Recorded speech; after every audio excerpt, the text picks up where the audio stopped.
The second part of the Pope's pilgrimage through Iraq's martyred cities was in Qaraqosh, which Christians call Baghdad.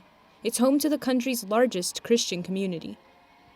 The Pope's meeting with the Christian community of Qaraqosh took place in the Church of the Immaculate Conception. Already outside of the compound, the people's excitement could be felt. Some of them carried the weight of past tragedies on their shoulders, and some survivors shared those experiences with the Pope. The cameras barely showed their faces, but their voices could be clearly heard. That morning, we were doing the usual things, and the children were playing outside. I heard the sound of mortar shells and ran out of the house. The children's voices died away, while the adults' shouts grew louder. They told me that my son and his cousin were dead, as was our neighbor, a young girl who had been preparing for marriage. My faith tells me that my children are in the arms of Jesus Christ our Lord, and we, the survivors, try to pardon the aggressor, because our teacher, Jesus, forgave his executioners. Father Amar Yako also recounted what it was like to leave his own home and escape with nothing but his life. We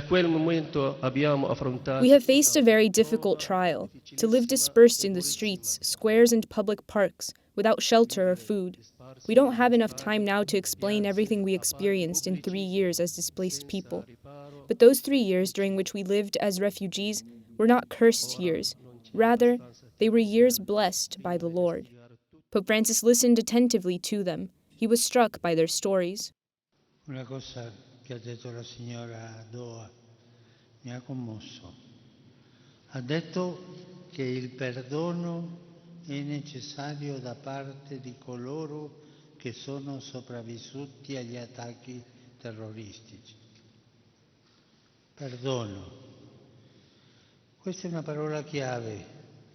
La strada per una piena guarigione potrebbe essere ancora lunga, ma vi chiedo per favore di non scoraggiarvi.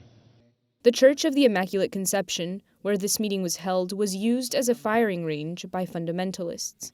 It was later rebuilt and has become a symbol and reminder that renewal is possible. However, the church was not completely rebuilt.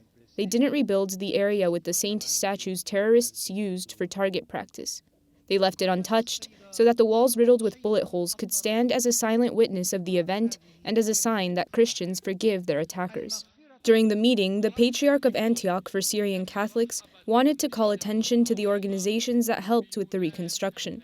That's why he acknowledged the Hungarian government, the Knights of Columbus, and entities like Aid to the Church in Need, which contributed concretely to this church's restoration.